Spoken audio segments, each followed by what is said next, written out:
You're welcome. Good evening. I would like to call to order the Coffeyville City Commission meeting for Tuesday, October 14th, 2025. We will have our call to order, our roll call by Melissa. Commissioner Faulkner. Here. Vice Mayor Van Oster. Here. Commissioner Hendricks. Here. Mayor Maples. Here. And Commissioner Jones is absent this evening.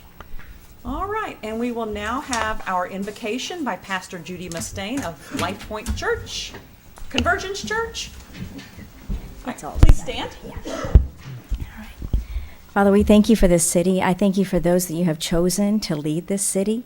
Father, I ask that you give them wisdom, knowledge, and understanding pertaining to all things, especially those concerning our city. In the mighty name of Jesus, amen. Amen.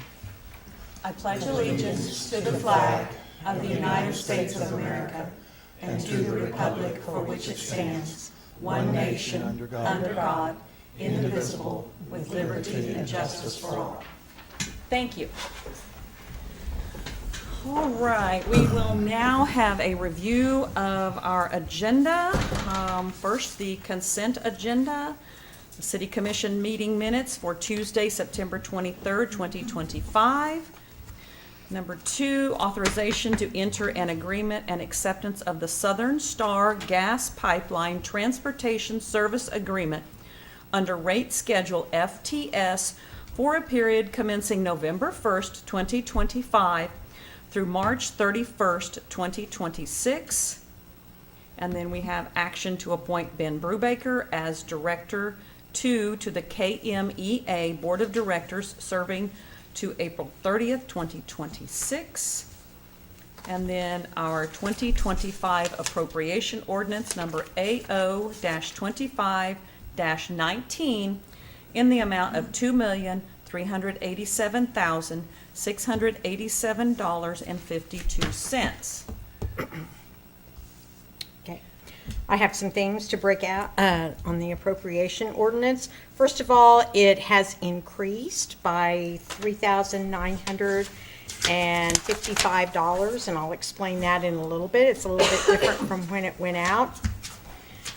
We have Algar Martin. This is for design and engineering on several projects: the water treatment plant, the lagoon liner, 8th Street water line project, culvert replacement at 5th and Santa Fe, the CRMC street project, the 11th Street inlet reconstruction, and the 2025 street improvement. And that totaled $65,648.50.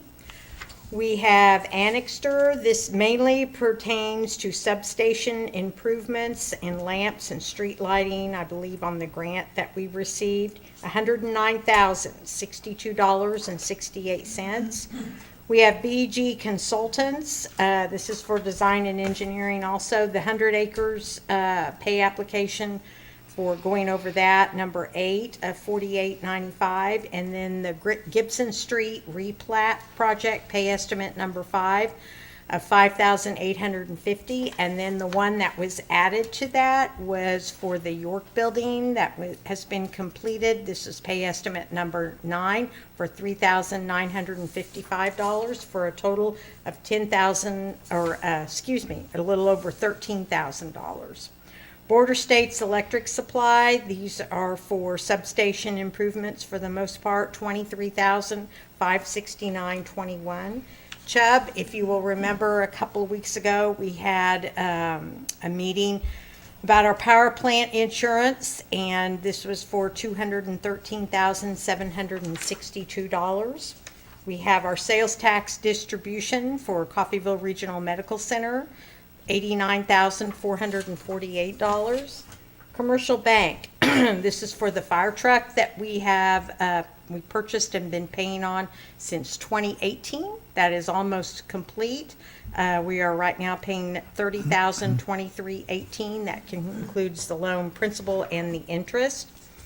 Hampel Oil Distributors, this is for jet fuel. It's $21,982. KMGA Gas Supply Operating Fund, $308,170. Kone Incorporated, this is for our annual elevator maintenance here at City Hall, $2,876.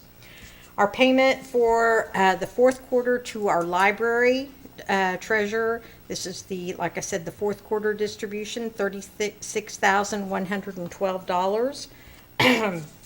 Meriden Health, this is for health, life, and premiums, $89,450.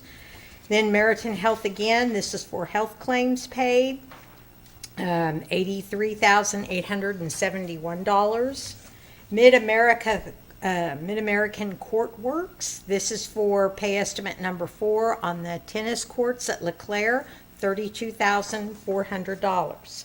Siemens Industry, this is for substation improvements. This is for a circuit breaker. This is the 10% down payment for it, $56,640. Swindell Excavating, this is for 2 homes that we demoed on Penn Street and East 10th, $19,800. Waste Connection, this is our trash, $43,440. And our payroll, $428,277. Any questions on that? All right, if there are no questions, I will move to approve items 1 through 4 of the consent agenda as presented. Second. Motion is made by Mayor Maples, seconded by Commissioner Faulkner to approve items 1 through 4 of the consent agenda as presented. Vice Mayor Van Oster. Aye. Commissioner Hendricks. Aye. Mayor Maples. Aye. Commissioner Faulkner. Aye. Okay, we have 2025 appropriation ordinance number AO-25-19A for Isham's and Liebert's in the amount of $27.30. I will move to approve item 5 of the consent agenda as presented. Second. Motion is made by Mayor Maples, seconded by Commissioner Faulkner to approve item 5 of the consent agenda as presented. Commissioner Hendricks. Aye. Mayor Maples. Aye. Commissioner Faulkner. Aye. Vice Mayor Van Oster. Abstain. All right, we will move on to comments from the public. Any citizen desiring to address the commission shall be recognized, advance to the podium, state his or her name and address for the record. Comments shall be limited to 3 minutes unless extended by a vote of the majority of the commission. The commission does not hear matters involving litigation or city personnel. The commission does not take action on subjects not on the agenda unless unusual or hardship conditions exist. Citizens may address the commission on agenda items as they are brought to the floor. Do we have any comments? Good evening. Good evening. My name is Linda Follett, that's Follett. My address is 2019 and a half South Walnut, here in Coffeyville. Good evening to everybody. All right, well, I am here tonight as my role as lead in the Montgomery County LHEAT, excuse me, which is a grant group that started back during COVID. Out of KU. The grants have all stopped, but we have some money left from a grant that was designated to be used for lead prevention. So I don't know if you know this, but next week is the National Lead Poisoning Awareness Week. So we have decided to hold some events during this week. We are partnering with KDHE, the health department here in Montgomery County. In fact, all these people that are on the back of all these organizations, we're all collaborating with it. You like the shirt? Very cute, very cute. It was either this or Friends Turn around, show the Don't. camera. Yeah, Friends So everybody can Don't see. Let Friends Eat Lead. And we decided this was probably more appropriate, but I thought the other one was more fun, but. All right, so what we're gonna do, instead of having one event, we like to do things big. We're having 4.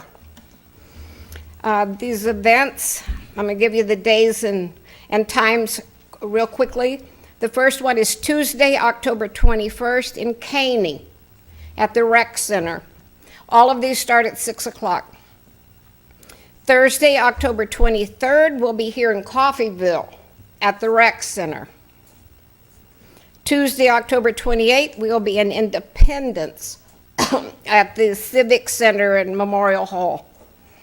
And Thursday, October 30th, we'll be in Cherryvale, excuse me, at the Community Center. Okay, so we'll have a speaker from KDHE. The health department is going to give free lead tests, lead screening tests. It's a finger poke. You get the results that night. All ages. A lot of these are restricted to just children, but no, this is anybody can come and get their lead level tested because there is no safe level of lead for people. We're having fabulous door prizes. KDHE and the health department told me that Montgomery County is like the #1 worst county to do anything about lead. People don't show up. They've tried these events, and so we're going to have fabulous door prizes like vacuum cleaners and $100 gift cards, Ace Hardware, and wet, dry vacuums and mops and all kinds of cool stuff. That's very expensive, actually. And food. We're going to feed you. So I would ask everybody, you know, especially if this is not limited to children, but we really want to get the kids there because they're finding the effects of lead, even low level, is disastrous for children. So I would ask you to come and invite your family, invite your friends to come. And what time will that be here There- in Coffeyville? They're all at 6 o'clock. Thank you. They're all at 6 o'clock. Do you have flyers or anything you're going to be putting out? You know, I do. How about I email them to you? Do you want all 4 cities or just Coffeyville's? Go ahead and send me all 4. Okay. I was actually going to bring them, but I forgot. I'll email them. Okay. Awesome. Any other questions? Okay, thank you. Hope you see there. Thank you. Thank you. Okay. All right, we have no public hearings, special presentations, or proclamations. We have no old business. So moving on to new business. Ordinance G-25-07, an ordinance amending Chapter 20, Article 3 of the Code of Ordinances of the City of Coffeyville by adding new Division 4, therefore implementing mitigation rates for the deployment of certain emergency and non-emergency services by the Coffeyville Fire Department. Fire Chief Mike O'Connor will make comments. Good evening. Mayor, Commissioners, good evening. So I'm here tonight, never presented for an ordinance. This is kind of exciting. So normally I'm trying to get you guys to let me spend money, so I'm trying to make money tonight. So I'm here to present for the first reading of a new ordinance. This is completely new to the Coffeyville Fire Department. Essentially what it would do is establish an ordinance to implement mitigation rates for certain incidents that we respond to. The big thing with this, like I said, we are brand new to this. There's roughly 2,000 or so fire departments in the country that use this company. There's other companies that are out there. And the big thing is with the rising cost of equipment. Since COVID, the cost of equipment for everything have just drastically skyrocketed. Fire trucks are roughly 40% higher than what they were, pre-COVID, which you guys very well know with the cost of the recent trucks that we've had to purchase. Same thing goes for bunker gear, fire hose. With what we think will generate from this, no, it's not going to pay for a fire truck. It's not going to pay for a large expense, but it'll help offset some of the other smaller purchases that we make. So the way it works, if we have and this is not going to bill for everything. This is mainly going to be for motor vehicle accidents, some fires that we respond to, hazmat incidents that don't involve a fire marshal's office response. The way it works is we have this company called Fire Recovery. They're based out of California. The officers, whoever inputs the information when we take a report, would then enter some information in. Their company then does all the billing, and there is no upfront fee to us. It doesn't cost us anything. They essentially take 22% of whatever we collect. So, for instance, let's say we respond to a motor vehicle accident on 11th Street, and you have a Coffeyville resident that's involved, and you have a resident traveling from Texas. What we've opted to do is if you have a 67337 address attached to your vehicle registration, you're not going to get billed for it. If you're from out of state, okay, it's not going to send you the bill, it sends the insurance company the bill. So we've elected, if they don't have insurance, we're not going to go after them and make their day worse. So there's already built into most policies, there's already cost recovery that's built into these. So it's not going after that individual person. It's not necessarily going after an insurance company either. It's taking what's already there. It's not going to raise your insurance rates any more than what they already would, because this only happens if you file a claim. So for structure fires, if we were to respond to a house fire in the Coffeyville area, if you don't have insurance, if it's a vacant home, nothing happens. We don't file a claim. If you have insurance, we would submit a bill. Then just like any claim that would happen, the insurance company then has, the ability to decide what they're going to pay or what they're not going to pay. So same thing with hazmat incidences. We responded to the FedEx facility in Independence on a mutual aid response early August, late July. It was not a fire marshal's office response. It was just mutual aid. So we received zero reimbursement for that, whereas FedEx has cleanup companies who will come in and mitigate that incident. That's why they have insurance on their building. So we don't think, like I said, it's going to generate hundreds of thousands of dollars. My initial estimate is probably somewhere around 40,000 on the high end. So I hope I answered that good enough. I'm still kind of new to it myself. So if you guys have any questions, I would certainly try to answer those as best as I can. So. And Commissioners, I'll jump in real quick as well. Mike and I have been talking about this because I've been trying to learn and understand, emergency response within a city. And so we've talked about, car accidents out on 166, outside of town. And then the FedEx one was a great one because as a hazmat responder, the state will reach out to us, and this one at FedEx, it didn't qualify, but we still went up as that regional hazmat folks to go help there. So there are these areas. I want to pay considerable attention here too. We met as an executive team. We kind of hashed through this. Police chief had a lot to say. One of the things Mike went and did, verified, is talk to some insurance agencies in town to verify that, and that's part of this company's pitch is this is already built in.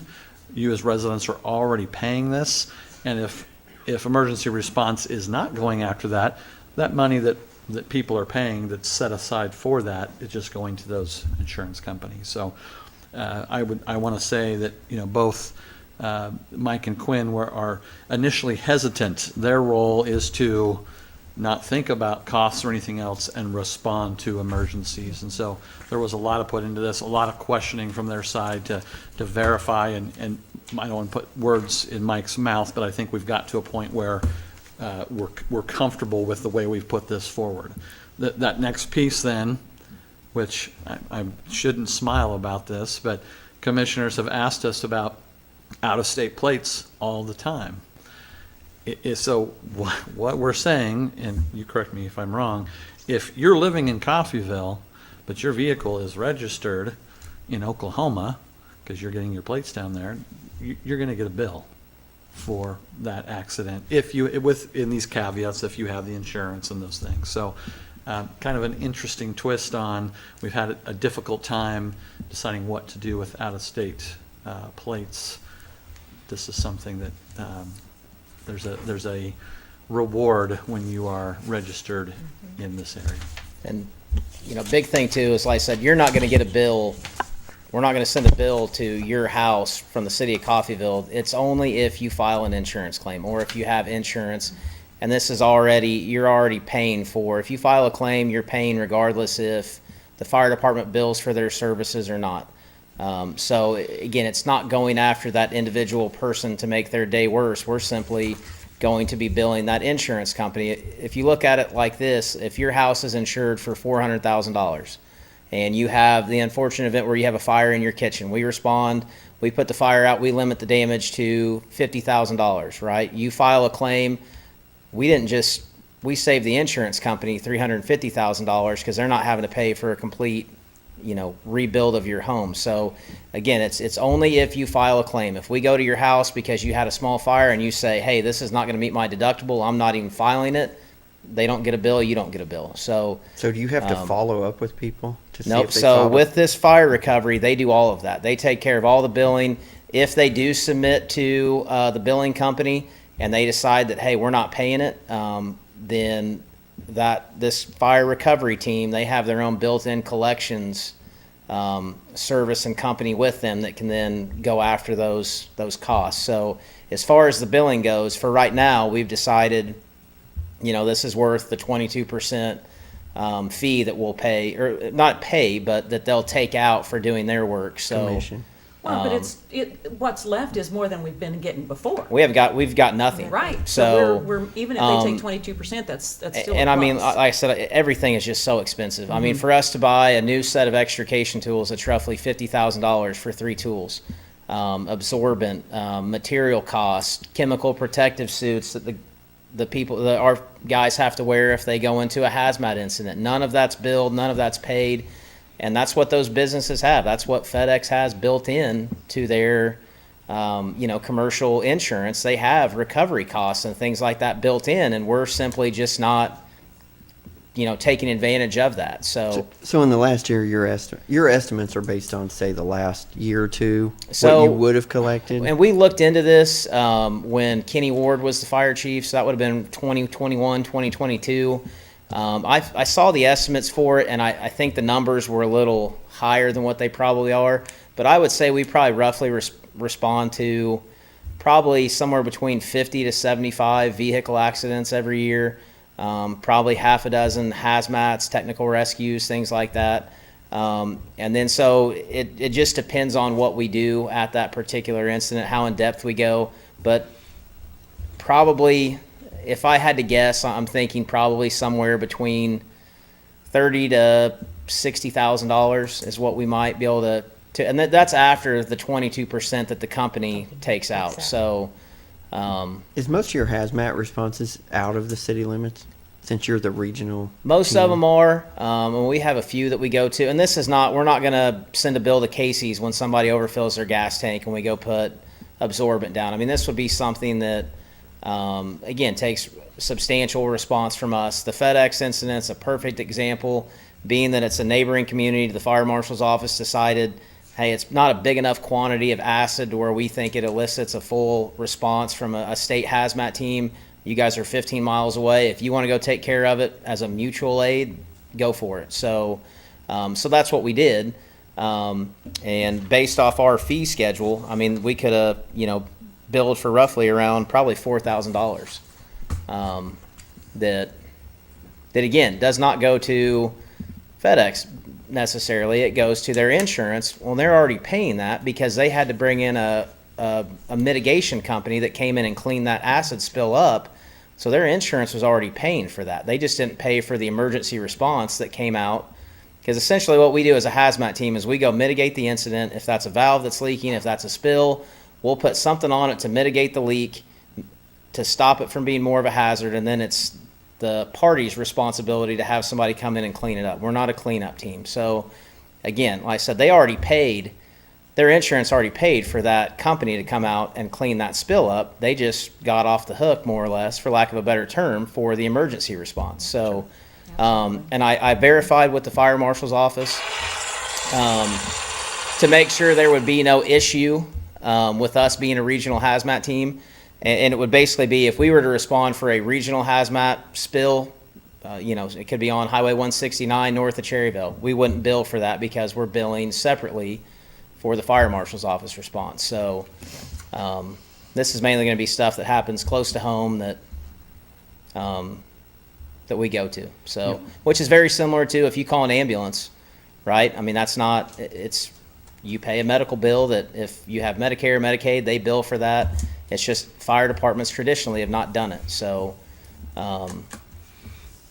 Did you base these fees off It what was- the others are doing? it was what they had recommended. They Oh, have a okay. cost sheet that you can put in that's based off your personnel costs. We just went with what they recommended, which is kind of just their base fee. But we could set them, raise them, lower them, however we saw fit. I just set them for this first year at what they recommended. So, Okay, I think that's good. but You see how it kind of goes. yeah, Yeah, and you'll they figure it out said the too, first the year. first year, you're not gonna make, I mean, so if we get this passed, we'll probably really start rolling into it, because there's gonna be some onboarding training that my folks are gonna have to go through, because it's something new. The first year, there's probably gonna be stuff that slips by that we miss. So that's one thing they stated, don't judge it off of your first year. Wait until that second year when you're used to it, but it merges in with our reporting system, so, I mean, there's not a whole lot of extra work that the guys will have to do that's not already done. Maybe taking a driver's license or a VIN number down off a vehicle, but like I said, that's just the big thing that I want to relay, that it's not, we're not going after folks. They're not going to have some billing company, knocking down their door. If they don't have insurance, we're not going to bill it. And it doesn't sound overburdensome to your crew. No, and Yeah. it's, like I said, it's basically to help us recover costs if they file an insurance claim for things that are already built into your insurance policy that at the moment, the insurance company gets to keep, so. Okay. Well, if there's no further questions, I will move to approve the first reading of ordinance G-25-07 as presented. Second? Motion is made by Vice Mayor Van Oster, seconded by Commissioner Hendricks to approve the first reading of ordinance G-25-07 as presented. Mayor Maples. Aye. Commissioner Faulkner. Aye. Vice Mayor Van Oster. Aye. Commissioner Hendricks. Aye. Thank you. Thank you.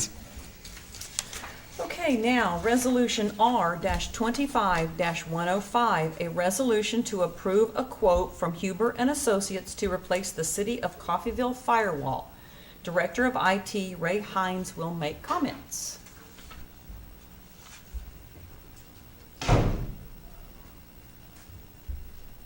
Good evening. All right, so I have before you a resolution to approve a quote from Huber and Associates for a new firewall. Our current firewall is probably over 5 years old, hard to program, and it is needing to be replaced. A large portion of the quote is the statement of work, and part of that statement of work is mapping the network and devices and verifying the connectivity and to make sure that no ISP traffic is going through that firewall. Any questions? Just let me know. You know how many man hours or No, is I'm going to not be sure how involved? Are many. they going to be here a week or 2 or 3? They got scheduled for a day here, but a lot of it will be done remotely. Okay, yeah. figured I just thought the labor seemed a little Okay. excessive. There was a section on, I think it was 60 Minutes on Sunday, about a little community in New Jersey or not, New Hampshire or Vermont somewhere, who had their systems hacked. And they actually found Chinese malware embedded in their system. So it's very appropriate that we update this. Yes. that. Worth, to me, worth what it is. Absolutely. So, if there's no further questions, I will move to approve Resolution R-25-105 as presented. I'll second. Motion is made by Vice Mayor Van Oster, seconded by Mayor Maples to approve Resolution R-25-105 as presented. Commissioner Faulkner. Aye. Vice Mayor Van Oster. Aye. Commissioner Hendricks. Aye. Mayor Maples. Aye. Thank you. Okay, now, Resolution R-25-106, a resolution to authorize a purchase order to CarMax for the purchase of a 2024 Ford F-250 Super Duty truck for the Superintendent of Electric Distribution. Executive Director of Electric, Chris Weiner, will make comments. Good evening. Good evening. Thank you for having us again. I've got Kurt Taylor here with me. As you know, Steve Pratt retired here a little while ago, and so Kurt has been named as Steve's replacement as our distribution superintendent, so glad to have him here with me this evening. Congratulations. Great. So thank you very much for consideration of this item, actually the next two items. Both of these were on your part of the capital improvement plan that we presented to you here a few months back. So this is the truck for Mr. Taylor for the superintendent's position. This is an F-250 Super Duty truck. We were looking at F-350s, but they're quite a bit more expensive. And this Super Duty is rated, correct me if I'm wrong on any of this, Kurt, but it's rated so that we should still be able to haul trailers and some of our equipment in the event that we need to. Hopefully, Mr. Taylor shouldn't need to do that all that frequently, but from time to time that may occur, especially during outages or, big storm events, that type of thing. So we wanted to make sure that we'd have a piece of equipment that he'd be able to deploy that as a resource in the field in the event it needs to be utilized in that regard. So this truck should be able to do that for us. It's got right around 50,000 miles. While it's only a year old, that's quite a few miles on it for the past year, but it looks to be in decent shape. It comes about $14,000 cheaper than a brand new one. So that's why we were going this route. So that's why we're just trying to make the best use of our dollars. We had budgeted right around $50,000 for this piece of equipment, so this comes in just a little bit over that. But as a brand new one was going to be 64-ish, we wanted to try and see if we could come close to that 50,000 mark that we had planned. With that said, we do anticipate. One of the other items that be coming to you for approval here within the next couple weeks to a month or so is a digger derrick. That was a $400,000 purchase I planned for this calendar year. Unfortunately, they're about 2 years out at the earliest, and so that'll give us some cash flow liquidity at this point in time that while, hey, we're a little bit over budget on this item, as well as this next one that you'll see from what we had planned, we'll have the cash flow to be able to make that work this year because that $400,000 truck isn't going to be purchased this year. That'll actually come in here in a couple years, assuming that you still approve that here in a couple weeks to a month or so. But we will have the ability to make these purchases and still come in under our overall capital improvement budget. So just wanted to make sure that we're transparent in that while this is a little bit over, we do anticipate still being able to try and make that work. Any questions or additional comments? What kind of warranty is on it? On I think it's a 24, I think it was a 3-year. It is, Okay. okay. But the mileage went out. You just said it had 50,000 miles on it. Yeah. Usually they're 3-year, 36,000 miles, so you're over on miles. Is that right? So it's out of warranty? I'm not sure on the mile side. Was that in the Let me pull up the deal I think she sent me? from Melissa, but I know the warranty we were looking at, hoping that we could still get that extended, but we were, let's see. You might still be able to purchase an extended warranty. Right. There's not, she didn't give me anything else. So, I'm guessing it's past the miles. yeah, I think the warranty on that particular truck has expired at this point, but we'll verify on that for sure. But, Okay. so I'd love to have one, but and we could go purchase a brand new one, but we were looking at another 14,000 or so. So And thank you for being respectful to that, about watching what the purchase Absolutely. is. I think that's, I might have had and them bringing flipped. that out. It might have been the 3-year on the new one, and it was a think you're right. 1-year on the one with 50,000 miles. Okay. I can't remember which. Okay, So it might have been the 1-year on the one that we're asking for. okay, all right. And if there's a ice storm and lines go down at 3 a.m., we want you to be able to get out there Yes. without having to come down here in your own car and then find a vehicle and then go to the site where the power's out. Yes. We appreciate Okay. what you do. Yes. We Thank you very appreciate much. people just don't understand what these linemen go through. Yeah. Storms and ice and everything. So thank you for what you do. Yep. Yes, very much Typically so. don't catch them at the best mood. No. Okay, if there's no further questions, I will move to approve Resolution R-25-106 as presented. Second. Motion is made by Vice Mayor Van Oster, seconded by Commissioner Faulkner to approve Resolution R-25-106 as presented. Vice Mayor Van Oster. Aye. Commissioner Hendricks. Aye. Mayor Maples. Aye. Commissioner Faulkner. Aye. All right, thank you. Thank you. Okay, now Resolution R-25-107, a resolution to authorize a purchase order to Alltech to replace trouble truck number 1511 for the City of Coffeyville Electric Utility. Executive Director of Electric, Chris Weiner, will make comments. So this is another item, as I referenced, that was part of the CIP. This particular truck is the one that we've had some issues with the bucket. It is also our primarily a heavily used truck. It's used daily for sure. It's the one that goes out on trouble calls when we have outages, minor outages. And so want to try and make sure that this is realistically probably the truck that needs to be in the best shape because it's the one that's utilized the most frequently. It is, as I'd indicated, a little bit above what we had planned for this year. The prices just have continued to climb on everything. Unfortunately, we had originally planned for $225,000 on this piece of equipment. It's coming in at $265,000. The piece of equipment itself is right around $234,000, I believe, but with tax, we have to pay sales tax on the distribution system. It's the only thing that the city has to pay sales tax on, as we are a municipality. But given that it's the distribution system for electricity, we do have to pay sales tax on those types of purchases. So that is a sizable cost, obviously, that we have to account for. So this will be a brand new truck, and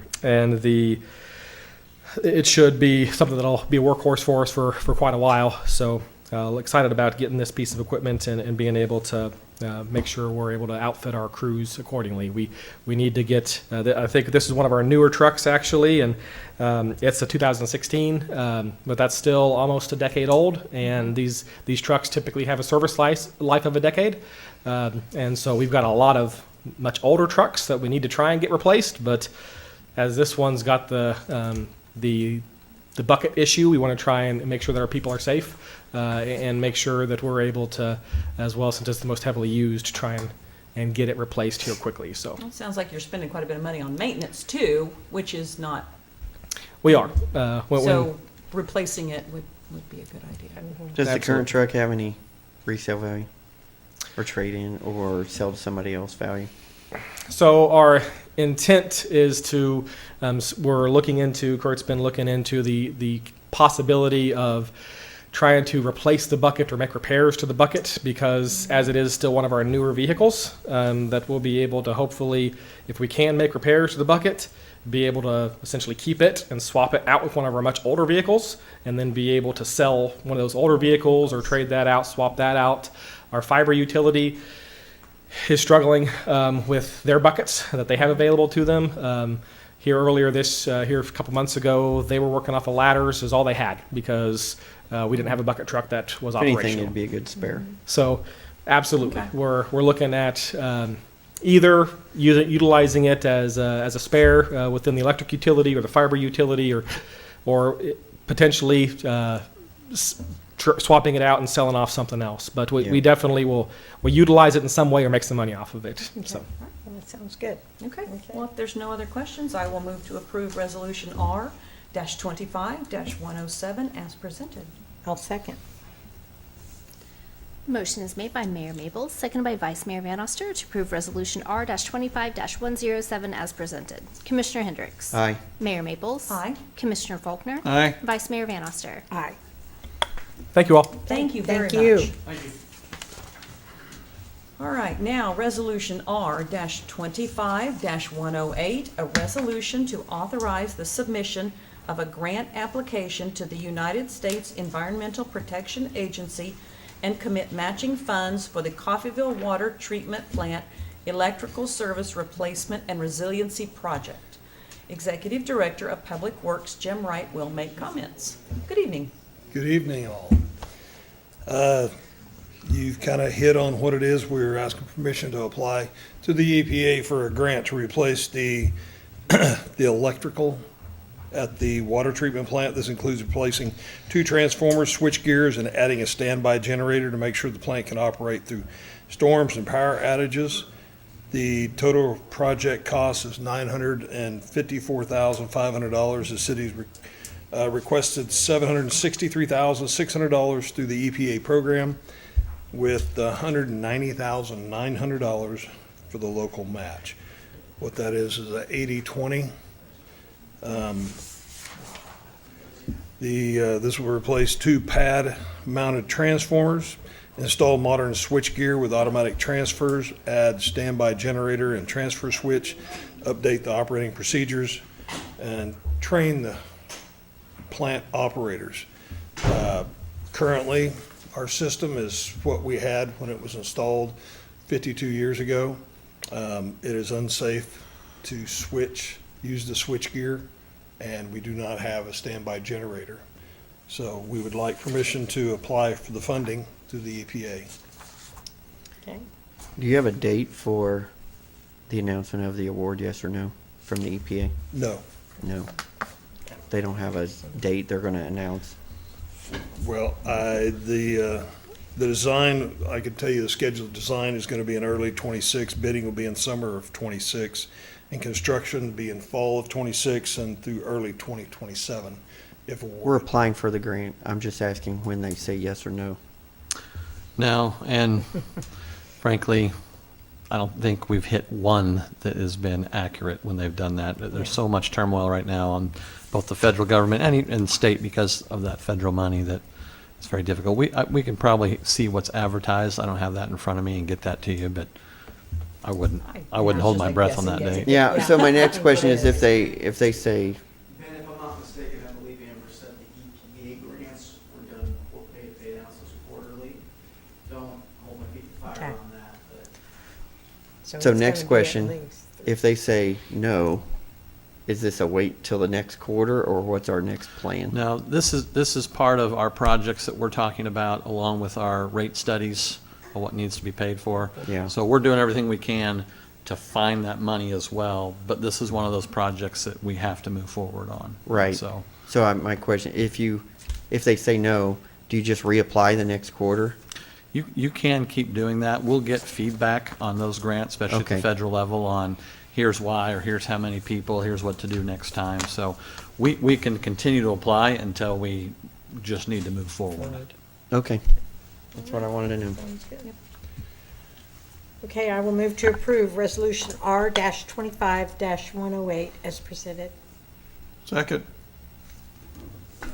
Motion is made by Vice Mayor Van Oster, seconded by Commissioner Faulkner to approve Resolution R-25-108 as presented. Mayor Maples. Aye. Commissioner Faulkner. Aye. Vice Mayor Van Oster. Aye. Commissioner Hendricks. Aye. And you. Amber Dean is watching the meeting and just texted end of January, beginning February. That's when Okay, they so the expect the next- announcement. That works. Thanks, Amber.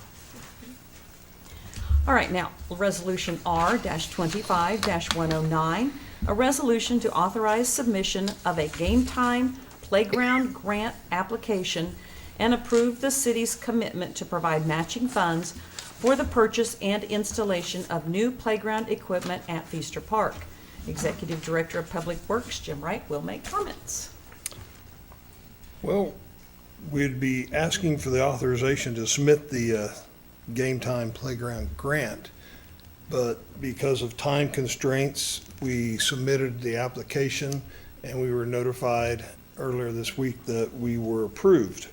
So this is somewhat changed, asking permission to carry on and go forward with exercising this. The Parks Advisory Board reviewed the playground concepts and equipment options and voted to recommend the city apply for the Game Time Playground Grant. After reviewing several playground systems, the board selected the Chase Creek Playground design for Feaster Park. The design measures is 47 feet by 63 feet, and it intended for children ages 5 to 12. This will be replacing some of the playground equipment that is damaged and fallen in disrepair at the existing park. You can play on I have. it. I bet you have. So the total project, 139,204, right? That is And correct. so with the matching funds to be of 69,602 coming out of the Parks Fund. That is correct. And then the remainder, or the other half, coming from the grant you just That is found out correct. we received. Yes. Good job. Yes. That would be Amber. Amber, good job, Amber. Thank you for listening. Thank you, Amber But Dean, yes, who's not here. Yes. And She's so listening. this is outside of our parks plan, and so again, that Parks Board agreed to that, but that does move, features of a park through their plan up and shift some of the But we want to demands. get those grants when we can. But get this them. is still a great decision, Yeah. yeah, to Yeah, do this. it Yeah, is. we need to get those grants It in. is. Okay. Well, if there's no other comments, I will move to approve Resolution R-25-109 as presented. I'll second. Motion is made by Mayor Maples, seconded by Vice Mayor Van Oster to approve Resolution R-25-109 as presented. Commissioner Faulkner. Aye. Vice Mayor Van Oster. Aye. Commissioner Hendricks. Aye. Mayor Maples. Aye. Thank you. Now, Resolution R-25-110, a resolution to approve a construction contract with J. Graham Construction for the Parks Parking Lot Improvement Project. Executive Director of Public Works, Jim Wright, will make comments.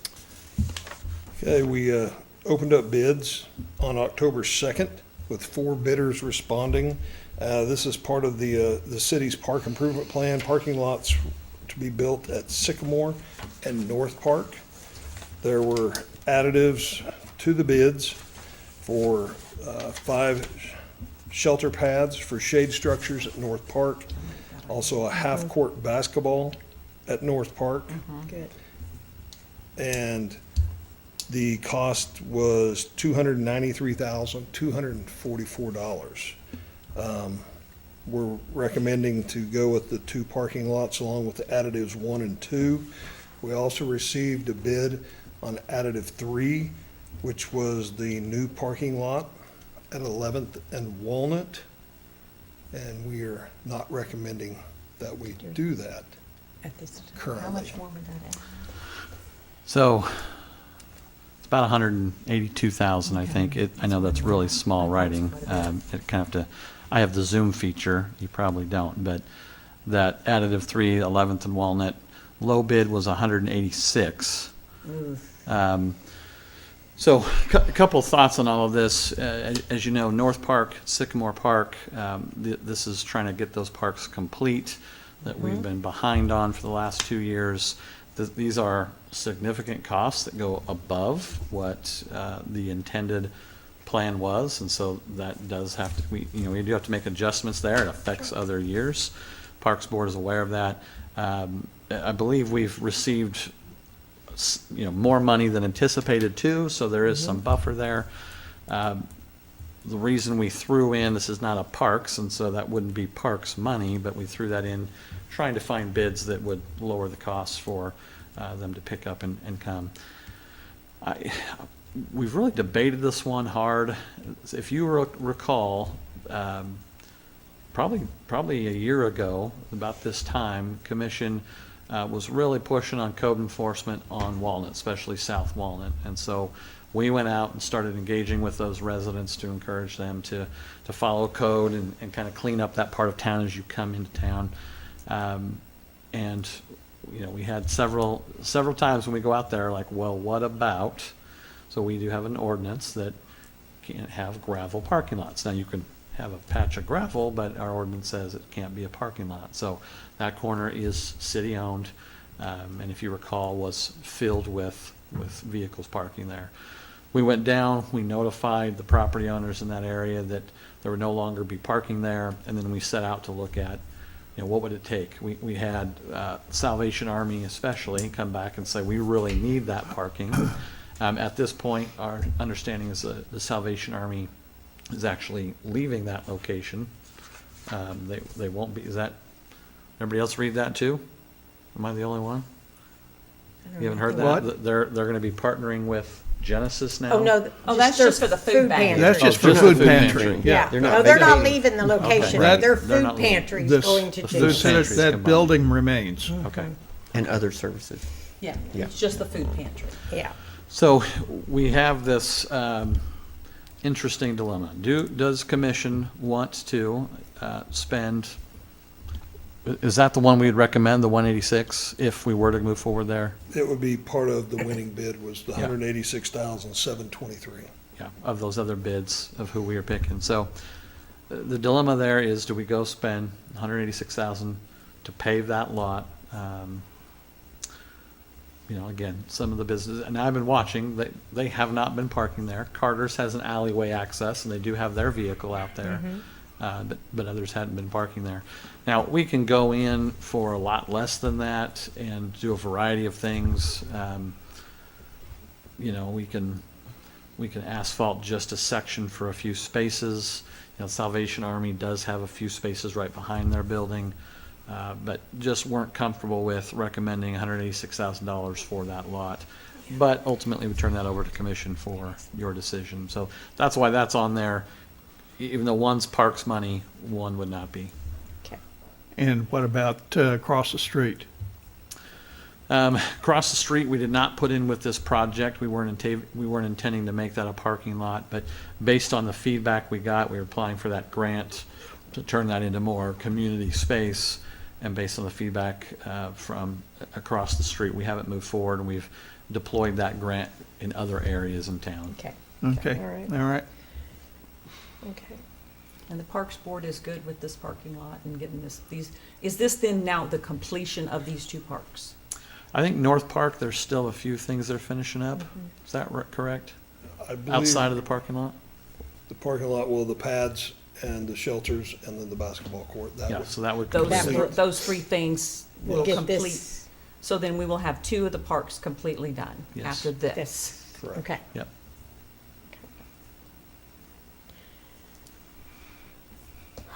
Well, Just to add clarification to the decision there, right? You can decide to follow staff's recommendation, not pave that parking lot, and ultimately allow people temporarily to park on a gravel lot. We're doing that at other places in town. It is against our own ordinances, and that is a frustration code enforcement has when we go out and say, follow the ordinance, and we're not following. But to spend 186,000 to pave that when there's other needs, just timing It's right a now. lot of money to spend on. Not good right now. Yeah. I'm I'm okay gonna- with, okay, let me say this. I'm going to recommend, I'll propose that we approve this, but I think we need to keep that corner on our radar and, like you said, figure out some other ways. Yeah. to- Other ways to turn into a parking lot, this is the way. I mean, we can go Yeah. all grass, you know, we can make it look nicer. It doesn't allow people to then park on it. We were looking at putting just a few spaces in ourselves. There's serious drainage when you go do the full thing that incorporates these costs here. So, you know, we could put, I think we were looking at 4 or 5 stalls up against the alley Yes. side. Both alleys, there's alleys on the west and alleys on the south. We could put, 4 or 5 spots, angle parking along the alleys there, turn the rest to grass. It would take significant work to get out the foundations and slabs that were left from when the building was demolished. So, You're still So gonna how many spend parking 20 to spots? 50. I mean, so the only people that really would park there are Salvation Army and Carter's, right? Well, And Carter's do has, other people park there for any other reason? so those 3 businesses are the ones that were parking there. So across the street, the automotive businesses, we're parking a lot of vehicles there. When we talked to Salvation Army, it was really around Thanksgiving, Christmas Yes. time. Outside of that, Yes. it wasn't as big of a deal. And again, Carter's has the alleyway access. They've got parking on the other side. I don't know that their customers were using that other than if the other side was full. No, I'm just thinking of putting grass there. Yeah. Would we take away someone's parking if we put grass there, is what I'm getting at. Well, yes, the Salvation Army was very concerned about. No, but I mean, if we do the few angled parks spots like you were talking, and the rest in some sort of grass or something that looks a little. There has not been significant parking there since we've told everybody you Okay, can't park okay. there. I mean, I think that's something Okay. to think about. Yeah, grass is, where I come from, grass, it takes a lot of water to keep it here. Here, it just grows like crazy, and you gotta mow it constantly. Yeah, So I know. I'll just, And we're still mowing. we'll just keep on mowing. Yeah. Okay. So you're But- suggesting we accept the proposals That's with additive one with and two? one and One and two. two. One and two, and And then, then we'll and deal then with keep three these other later. keep those other two on the On the radar radar. and deal with it later. And very top of the radar, but we'll do this one. Figure out something. We'll figure something out. Yeah, we'll figure We'll something figure something out, because we don't want to be out of compliance, but we also don't want to spend that much money. So, Okay. you know? All right. Okay, so I'll move to approve Resolution R-25-110 as presented. And it is presented with additive 1 and 2. Okay. I'll second. Motion is made by Vice Mayor Van Oster, seconded by Commissioner Faulkner to approve Resolution R-25-110 as presented. Vice Mayor Van Oster. Aye. Commissioner Hendricks. Aye. Mayor Maples. Aye. Commissioner Faulkner. Aye. Okay. Resolution R 20-25-111. A resolution to approve a change order with TC Underground for the water main replacement project at Buckeye and Woodland. Executive Director of Public Works, Jim Wright, will make comments. The requesting that you approve the change orders here. In January, the commission approved the Public Works Department to contract with TC Underground for a project at Buckeye and Woodland to replace and relocate a 10-inch and 16-inch water main for the quoted cost of $337,352. TC Underground was the only quote that was received for this project. And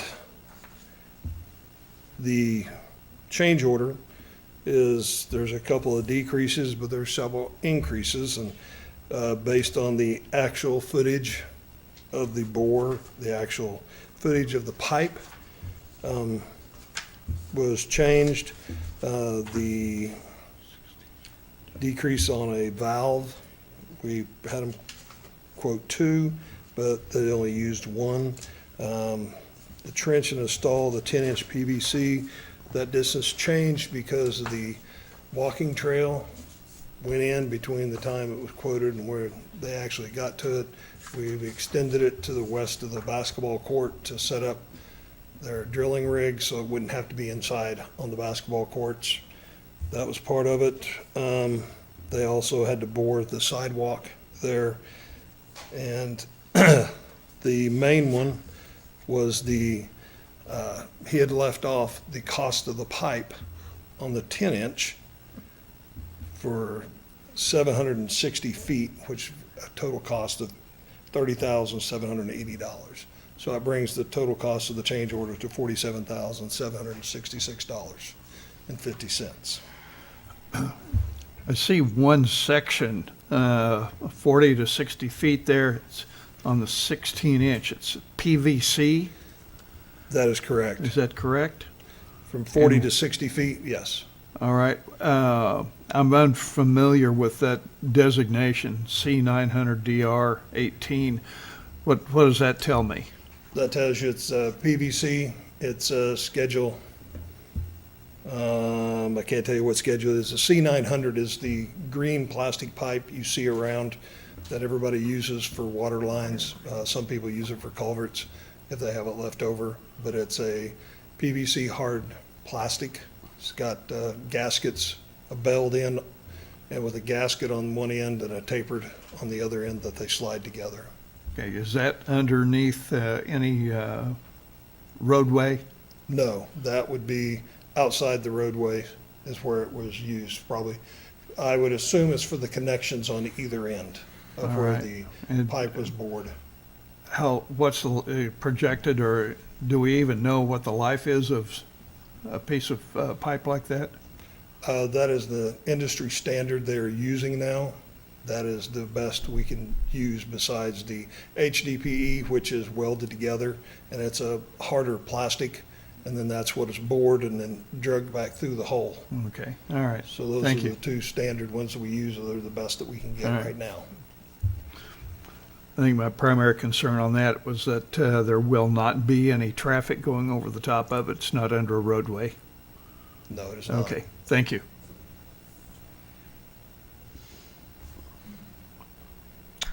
Jim, how many contractors bid on this project initially?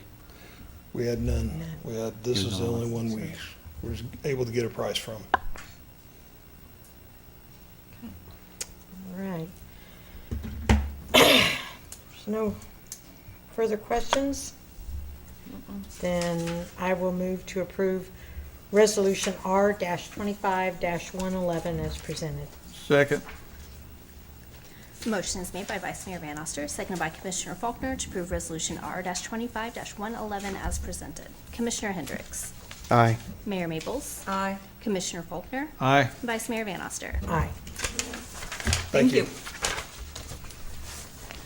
All right, now, Resolution R-25-112, a resolution to approve the licensing fee portion of the City of Coffeyville fee schedule for 2026. City Clerk Melissa Carter will make comments. Mayor and Commissioners. So the City of Coffeyville fee schedule includes fees for various services for the city. Typically, you see us bring this fee schedule to you first meeting of December for the following year. However, to ensure timely distribution of our license renewals, which we send out in November, we want to go ahead and approve the license fee portion of the 2026 fee schedule now so we can get the renewals out in time. We are recommending an increase in the annual license fee for both general contractors and trade contractors, which trade contractors are your electrical, plumbing, mechanical, and gas fitter. Currently, they are $50.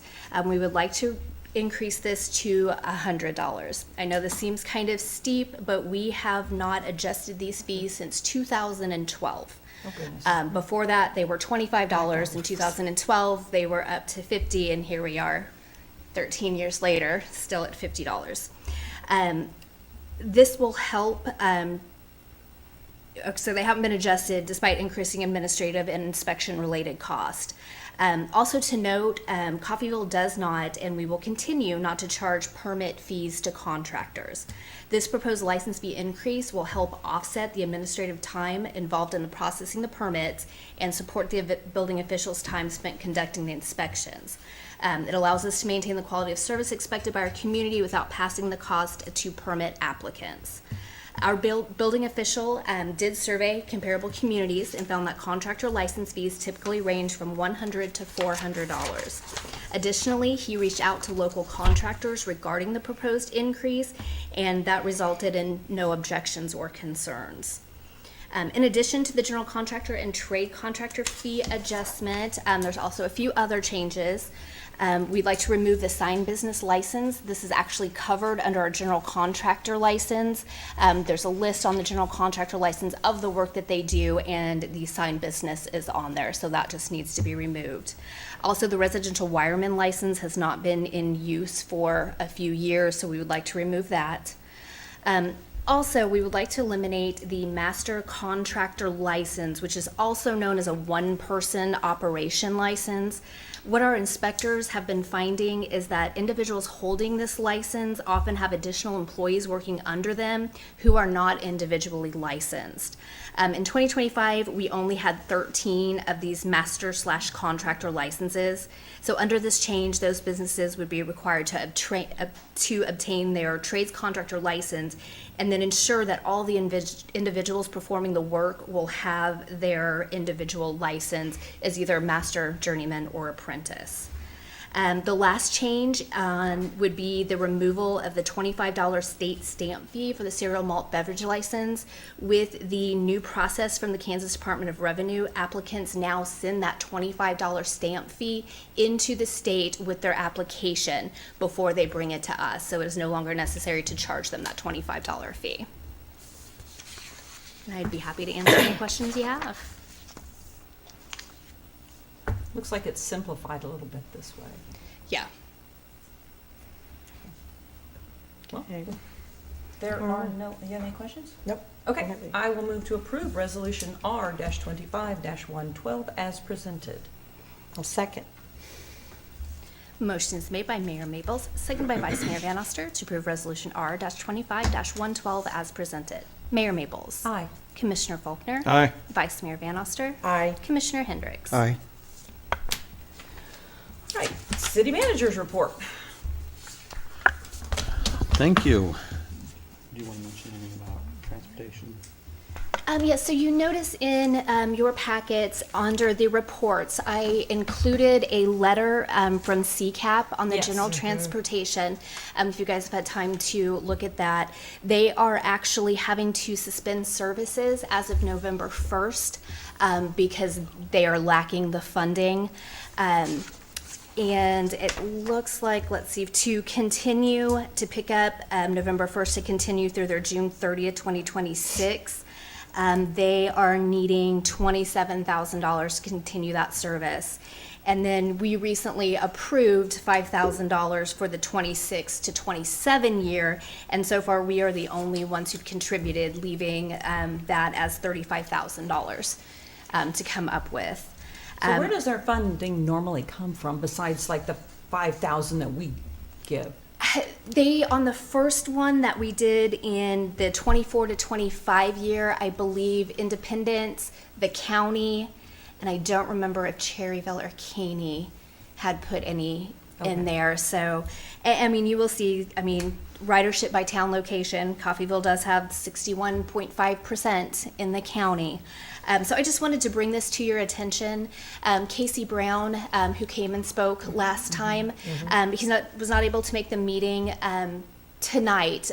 It spoke with my administrative assistant and said that he will be at the meeting October 28th, and he will speak during public comment. So this gives you guys some time to kind of look this over, and then he will be at the next meeting. Thank you. This week, or I guess rather last week, Commissioner Faulkner reached out about a grant that he had seen with train crossings. We appreciate him picking up on that. We're looking into that as an option. It is a very complicated grant because it deals with railroads, and you actually have to get multiple of them to agree with you. But we have started that process on what does it take. So Commissioner Faulkner wanted to mention that based on our conversations. This week we had to have Wartzilla come out again, and so we just continue to have issues where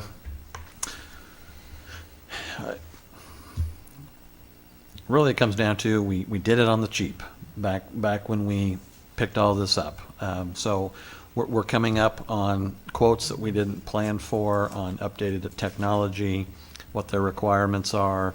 At this point, their maintenance contract, what we've paid just to get them out here, we probably could afford that maintenance contract. So Chris and team is working on that and what those costs are going to be, how we're going to figure out how to pay for those things. But it is going to be some unexpected costs, just like we've had.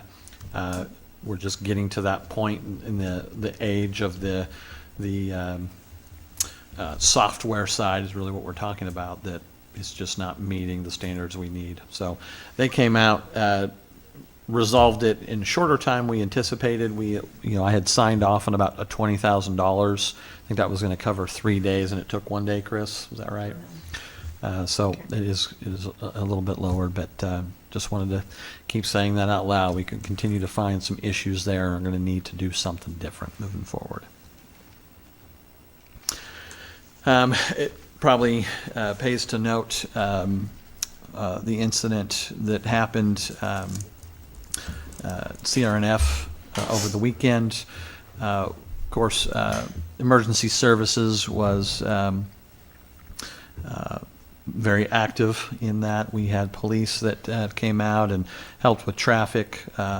We had our firemen that came out and essentially helped with what my word is triage, kind of lining folks up, trying to understand what EMS was doing. Of course, a lot of EMS were called from across the county into Labette County. It's a horrible accident that occurred. Anybody that wants to know more, I've had a lot of people ask about that. Unfortunately, I would push them to the press release that CRNF puts out on those details. We were there to support from an emergency perspective and did, but don't have a lot of other details from that, and so those updates would ultimately come from them. And that is all I had. All right, comments from commissioners and staff? Talk trash, cleanup, city cleanup. City cleanup has started this week. What are different locations where they can take bulk items and et cetera? Yeah, it's the same as every year, which is at the tree dump. Yeah, but the tree dump is where you can take bulk items. And then the household hazardous waste day, I am blanking on when that is. And then the drug take back day, they're actually doing the next Saturday. They had already scheduled a national one. So instead of doing it in the week that we typically would, you can still go to PD and they'll have that moved out, but they're more promoting the big drug take back day. But yeah, so Monday through Friday, 10 to 6, the tree dump will be open for bulk items. Saturday, it will be 8 to 4, and then Sunday, noon to 4. Can you explain what's included in hazardous? Sure. Household hazardous waste, what does that include? On the household hazardous waste, and that is Friday from 8 a.m. to 2 p.m., and that's going to be that parking lot north of Pete's Convenience Store. So your household hazardous waste is going to be like your batteries, paint, antifreeze, anything that you cannot put, that would be considered hazardous that you can't put in regular trash or that we don't accept in bulk. Okay. I have a few questions. Go ahead. Where are we at on improvements or the next maintenance upgrades at the water park for next year? At the water, you mean At the the aquatic center? We are going out for bids right now on the painting of the aquatic center. Have those already come in? Yeah, so Okay. it's in the process for the painting. Yeah, we did Is that. that the only thing Yeah, we planned did- or? We did that. Right, I know, but is there other things planned? Is there any other things planned? I don't think we have anything else planned. We already replaced the pump. No other things planned right now. Yeah. We also already this summer fixed, actually, right after the summer, we went in and fixed a lot of those leaks. We were tearing up concrete. You Yep. recall the zero depth, I think, it's at the east side, had not been working. We had found leaks early on in the spring, so we've come in and worked on those already as well. Okay.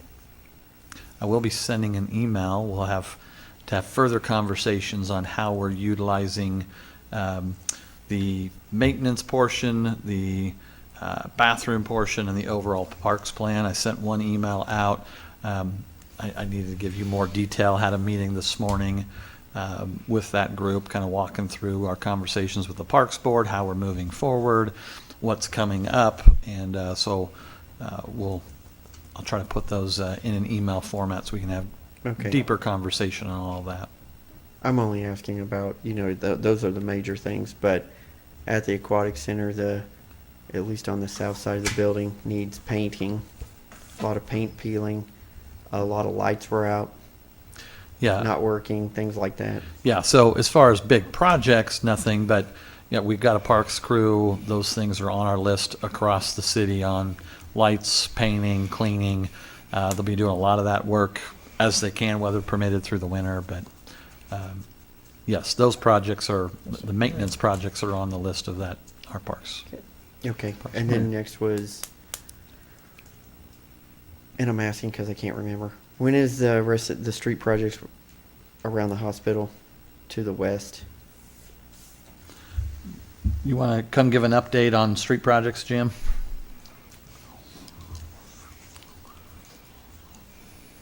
And then, Hear your question? and then people have asked me about tennis courts. Yeah, the Yeah. street projects like First, Wilkie yeah. and First Second. Yeah. Yeah. Okay, just the right. contractor I was talked to last week, I believe he said it was going to be the week of the 27th.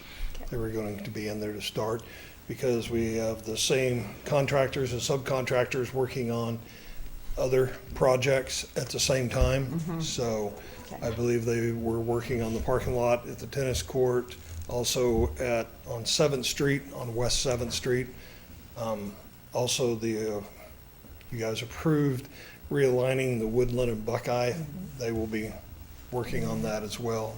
And so they're hoping to So they're get just gonna started. kind of make their rounds. Yes, so hopefully they'll get started the week of the 27th before Halloween. They'll get started on all of that. And it's going to be a busy November. And December be- and January. As long as the weather. February, March, yes. Maybe February, March. Yeah. Yes. Okay. So tennis courts, we're out to bid right now. I believe that bid ends on the 31st, Opens on the 30th. opens on the 30th for the sidewalks around that. So we did have noticed a publication floating around Facebook where some folks wanted to come and have a pickleball tournament out there on the 1st. And so I had to reach out to them and say, no, unfortunately, not going to be done yet. So courts are there. They're looking great. Sure, you could go out and play pickleball, but we got parking lot being constructed. We don't have sidewalks out there. There's a retaining wall on the east side that needs to be put in, sidewalks to the bathroom. So So not open for play yet. not open play. It's going to be a great springtime activity, I'm sure. Well, and I think we talked about that before. We'd rather have it done good and right, and, yeah, Rather than quick and cheap. cheap. Yeah, and We I don't wanna mean, do that. could people go out there and play? Sure. But again, you're in an active construction zone, injuries, people getting hurt. So we're saying, no, don't come out here. So I know people are driving by seeing that and go, wow, I want to get out there. But the internal project's done. Now we got to finish the rest of it. Right. 7th Street, 6th Street, they're coming along, and, I mean, we're making progress on all of it. Yes. Yes, That's yes, we are. looking More good. construction than people seen in a while out there I in those know, residential looks good. streets. So. Good. Well, I just want to say thank you to the Salvation Army. We had a fabulous soup luncheon today. It was a good turnout, looked like. Great food. I'm told it was the best they've had in many years. Best turnout. It was good food. Thank them all for the hard work they do. All right, that's all I had. Do you have anything else, Anne Marie? No, I don't right now. All right, so now I will move to recess to executive session for two purposes. First, to discuss confidential data relating to financial affairs or trade secrets of corporations, partnerships, trusts, and individual proprietorships as permitted by KSA 75-4319 B4 of the Open Meetings Act to include the city attorney, city manager, and director of finance for a period of Let's do 30 minutes. 30 minutes. Second, for consultation with the city attorney regarding matters that would be deemed privileged in the attorney-client relationship as permitted by KSA 75-4319 B2 of the Open Meetings Act to include the city attorney and city manager for a period of 10 minutes. 10 minutes. To reconvene in the commission room at, let's see, 40 minutes or 30. We're This gonna fine. say, 8:30. Huh? Let's give us 5 minutes to let's give us break. 5 extra minutes, so 45 minutes from now would be 35. 8:35. Second. I'll second. Yes, sorry. Motion is Okay. made by Mayor Maples, seconded by Vice Mayor Van Oster to recess to executive session for two purposes. First, to discuss confidential data relating to financial affairs or trade secrets of corporations, partnerships, trusts, and individual proprietorships as permitted by KSA 75-4319 B4 of the Open Meetings Act to include the city attorney, city manager, and director of finance for a period of 30 minutes. Second, for consultation with the city attorney regarding matters that would be deemed privileged in the attorney-client relationship as permitted by KSA 75-4319 B2 of the Open Meetings Act to include the city attorney and city manager for a period of 10 minutes to reconvene in the commission room at 8:35 p.m. Commissioner Faulkner. Aye. Vice Mayor Van Oster. Aye. Commissioner Hendricks. Aye. Mayor Maples. Aye.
How do you get ready for?